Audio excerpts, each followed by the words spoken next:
So we have these U.S. strikes overnight on Iran, and we just learned seconds ago that Iranians claim they shot down a U.S. drone. So where does that leave things as these negotiations continue? Basically, what this administration has done is the house is on fire, and they're trying to put it out with a bucket of water.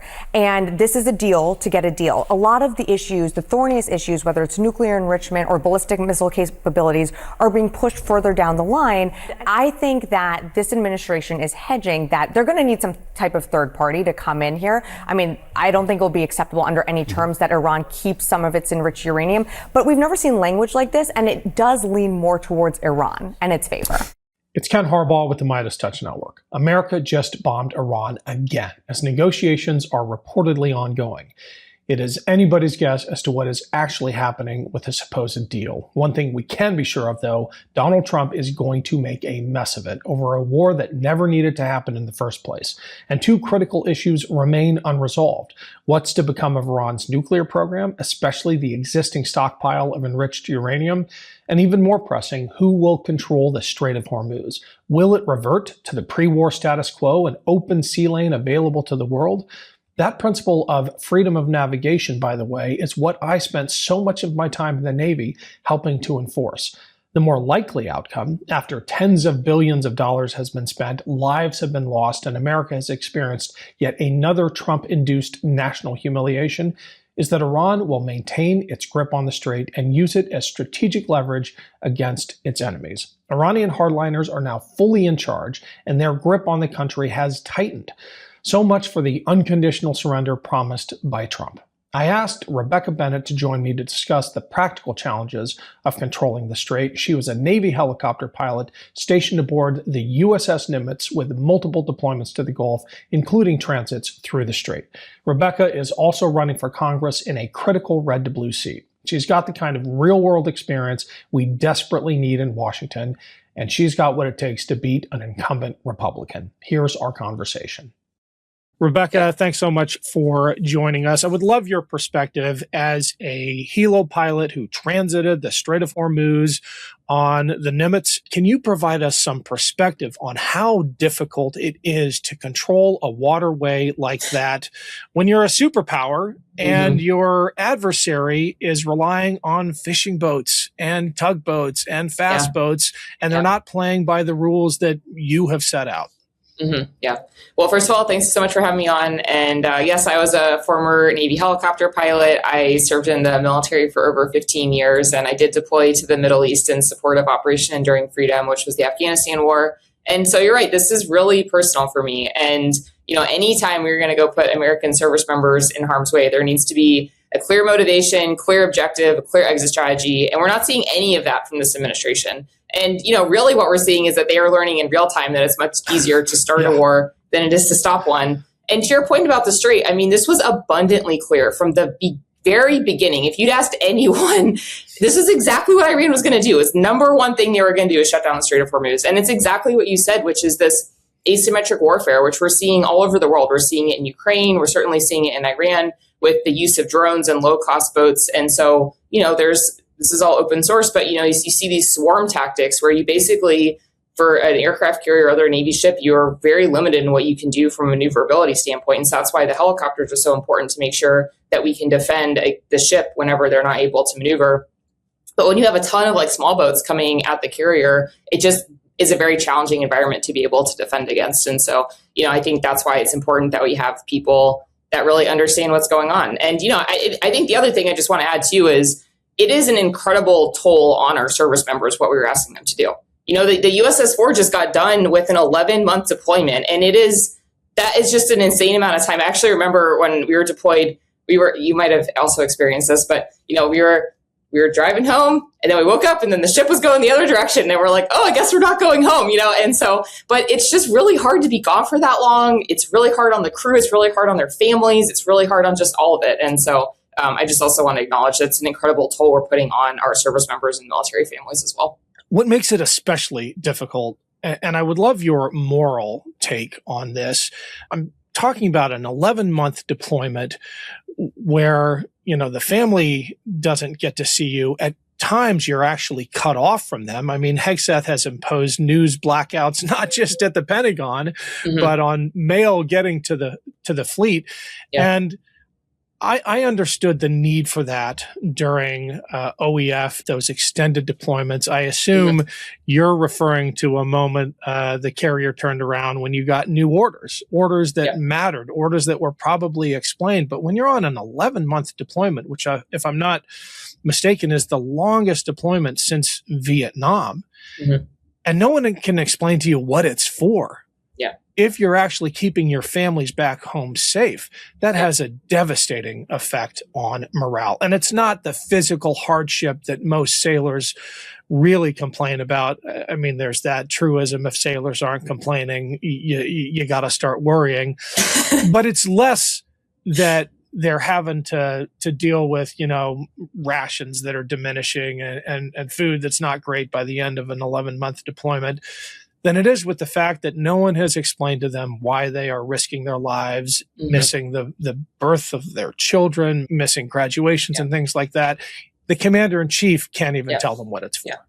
No, I mean, absolutely. And I think to me, this is something that I spent a lot of time when I was leading sailors is connecting the dots for them of, one of my first jobs in my first squadron was I was the line division officer, which they're some of the most junior sailors. They basically come straight out of boot camp and they get dropped on an aircraft carrier in the middle of the ocean. And so it was our job as leaders to be able to connect the dots for them of how what they're doing was able to help us do our mission, which ultimately laddered up to the things that we were doing in the Navy to be able to support our strategic interests around the world. And it's so incredibly sad's not the right word, but just we owe it to our service members to be able to make sure we have civilian leadership and oversight that is going to take care of them, make sure that if we are putting service members in harm's way, that they are willing to look those families in the eye and say the loss of your loved one was worth it. I don't see this leadership from this administration thinking about it in this way. You have Pete Hegseth out there who's literally treating this like it's a game. It's not a game. These are people's lives. And so it's just disgusting. Well, treating it like a game and messaging it as a game. I'm sure you reacted with the same degree of disgust that I did when the White House was putting out spliced videos of gun camera footage and literal Nintendo video games as we're blowing up targets in Iran, including a girls' school, which the administration continues to lie about. And that kind of approach to the use of the American military has a corrosive effect all the way down. I don't know if you've seen Seth Moulton's line of questioning of Admiral Cooper. We're going to try to get him back on to speak to it directly.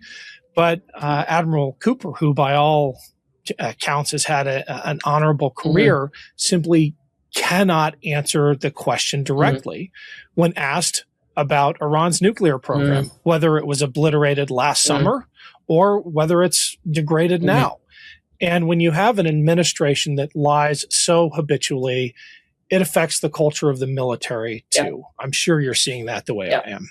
No, I am. And, I have a lot of friends that are still serving on active duty, and I talk to them about this, and we are putting our service members just in impossible situations. And to me, civilian oversight of the military is a bedrock of our democracy, but we need leaders that are going to put country over party. And, I'll just say I was on active duty the first time that Trump got elected, but we had Jim Mattis as Secretary of Defense. And I knew that he was going to uphold his oath to the Constitution. And unfortunately, I just don't think that's the case for what we're seeing from Pete Hegseth and these other folks. And so, I just think that we're putting our service members in impossible situations, but that's why we need to make sure we have their backs. Are you implicating the senior uniformed leadership as well? Because there is a lot of concern about Hegseth's very intentional purges and the people he is getting rid of at the Pentagon. It's no accident that his first move as Secretary of Defense was to get rid of the TJAGs, the senior lawyers in the Pentagon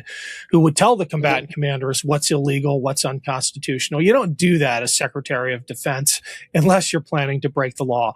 And then he's gotten rid of admirals and generals. The chief of staff of the Army left as a result of that, as a result of standing up to some of these purges. And your comment about Mattis, as a guardrail in the first term, I think raises a flag about what guardrail exists today. Is there a MATA? Certainly not in a civilian position, but do we even have the generals who will say no if ordered to fix bayonets, proverbially, in Washington, D.C., as Trump tried to do when he wanted the 82nd Airborne to go in, when he said shoot him in the legs? Do we have a safeguard against that with the military leadership in position now? Yeah, well, you probably know this analogy, but from naval aviation, we talk about the Swiss cheese model, which is, where things go bad when basically all the holes in the Swiss cheese line up. And that's when, something bad happens. And this administration, the way I describe it is there's no cheese, it's just holes, And so basically they have just gutted all of the guardrails. And so, to me, I do still have faith in our, senior military officials that they are going to uphold their constitution. They're going to uphold their oaths to the Constitution and to make sure they're standing up against all enemies, foreign or domestic. But I mean, it is scary, and we are definitely putting a lot of this onto them. And, the other thing I would just add on Pete Hegseth, too, is he's been very clear from the beginning. He does not think women or people of color should be in the military. When he did that ridiculous speech where he brought all the senior leaders in and, yelled at them for an hour, one of the things he said was the 1990 rule about anything after 1990 should be brought into question. Well, women weren't allowed to serve on combat ships until 1994. And so he is very clear that he does not think that women should be able to serve in the military. And we should be recruiting our best and brightest from every background and every walk of life. And, what I say is people didn't, the helicopter doesn't know what gender the person is. You just got to get the job done. And that's what's beautiful about the military is it's just this beautiful melting pot of people from all backgrounds and all walks of life that are coming because they want to serve and be part of something bigger than themselves. Can you connect that observation to the purges? Because I didn't make it explicit, but I should have. Yeah. Who are the generals and admirals that Pete Hegseth is going after? Yeah, I mean, I'll just say on the Navy side, I know that he got rid of Admiral Franchetti, who was the first woman CNO of the Navy. And I'll just say I personally looked up to her quite a bit. And to me, it's always been about being able to be that role model for the next generation. I was just talking to somebody about this last night, but you can't be what you can't see. And so even when I was serving, only 6% of naval aviators were women. So there's still not a lot of us out there, but we are equally as competent and capable. And so it's about being able to be those trailblazers. And so, I think it's at this point, we don't have any women 3 or 4 stars left in the military. I think he fired all of them. So, I mean, it's like clearly we're just seeing this purge and for obviously, again, for no actual reason. It's because of what he's been saying since before he was put in his role as Secretary of Defense. He doesn't think women should be able to serve. Minorities and women at the top of his list for purges. Yeah. And you weren't just a combat aviator transiting the Strait of Hormuz. You were a test pilot. They don't pick just anybody to be a test pilot. Can you talk about briefly that pathway? Because then I really want to talk about your drive to impose some accountability in Washington. But what's it like being a test pilot? Yeah. So I'll say I studied engineering in my undergrad. I did ROTC and then, joined the Navy from there. But for me, I've always been about where can I do the most good? Where can I have the most impact? And I was very frustrated as a, kind of end pilot of the technology that we were getting as end service members. And, I'll just say one example is that in the 60 that we flew in the Navy, we didn't have the computer processing power for like a Google moving map of, we have in our phones. And so we used to fly with an iPad that I bought with my own money, or it was a paper chart, or it was basically what we had in our helicopter, which, talking about $30 million helicopters, like a black and green 1980s like Atari screen with like green dots. And so that's just ridiculous. I'm a little jealous. I know my service predates yours, but we were literally using slide rules. But anyway. See, okay, yes, exactly. I know we're using like whiz wheels and like flight school and stuff, right. But it's and that's just ridiculous. Like it cannot be that it takes 10 years to get a computer through this process. And so for me, it was about wanting to bring that perspective. I'll just say one of the other ones is there's no way for women to go to the bathroom and the helicopter in the Navy, at least. And so it's just like that kind of stuff of being able to bring that perspective of things and basically being able to really fight to make sure we were getting the best possible equipment and technology we could. So basically my job was leading the development of technology for the US and partner nations. But as a test pilot, you test everything from brand new aircraft to, hey, we've got a new weapon system we've got to put on the aircraft. Let's make sure it's safe. And basically, how do you operate it? To, like new software and stuff. So it was a fun job. Very cool. All right. You're running for Congress in New Jersey's 7th. One of the theoretical safeguards against executive overreach, as prescribed by Article 1, is the Congress. But, talk about a Congress that has not just failed to do its duty, but surrendered its authority to the executive. And War Powers is the exemplar, the case in point of how Congress has historically just not done its constitutionally mandated job. Talk to me about your philosophy running for a congressional seat in which you have to obviously represent, I'm guessing, 700,000 or so New Jerseyans, but also uphold a constitutional duty to act as a separate branch of government. Yeah, well, I'll just say for me, the reason why I decided to run for office is very similar to the reason why I decided to join the military, which is I love this country. And, for me, the reason why I got involved in politics in the first place is because, I mentioned I was serving in the military on active duty the first time that Trump got elected.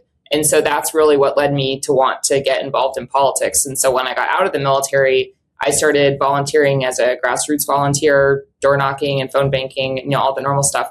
And then it was after Harris lost in 2024 that I really was like, okay, I have to go throw myself at this problem now because no one is coming to save us. We have to save ourselves. And for me, it just so happened that I was living in this purple moderate swing district where we have this absolutely do nothing Republican incumbent who is in lockstep with the National Republican Party and has shown absolutely zero moral courage ever. And to your exact point, this is a perfect example of how Congress has failed us. That we are still operating under the 2001 authorization of use of military force. And so it's not just this administration. We've seen a failure from Congress for decades of being unwilling to show a tiny bit of political courage to actually vote if we're going to go put service members in harm's way.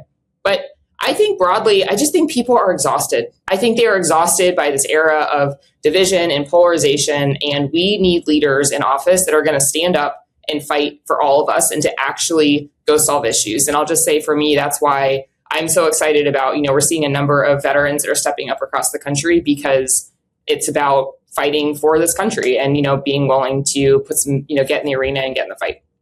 Rebecca, where can people find out more about the campaign and how can they help?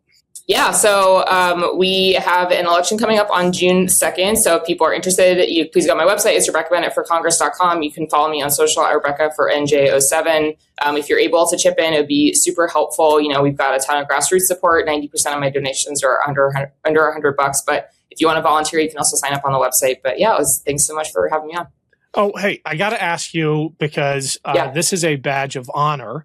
The Republicans are dumping dark money into the race. If we can find the graphic, somebody sent me the flyer. It is just, classic dirty politics. But tell me why they are so afraid of you. Yeah, well, I will say, I do think it's funny. It's like the quintessential, Rebecca Bennett, you know what I mean? But yeah, we had a Republican super PAC that popped up earlier this week. They've dumped over $500,000 in negative attack ads against me. And it's because they are terrified of running against me because they know that I am the best candidate to be able to flip this seat and then go hold Donald Trump accountable. And so the Republican Party is trying to put their thumb on the scale right now to keep me from being the nominee because they know that I'm going to go kick Tom Kean Jr.'s ass. Awesome. Links are below. Thanks for joining us, Rebecca. Yeah, thanks. It was great. Want to stay plugged in? Become a subscriber to our Substack at MeidasPlus.com. You'll get daily recaps from Ron Filipkowski, ad-free episodes of our podcast, and more exclusive content only available at MeidasPlus.com.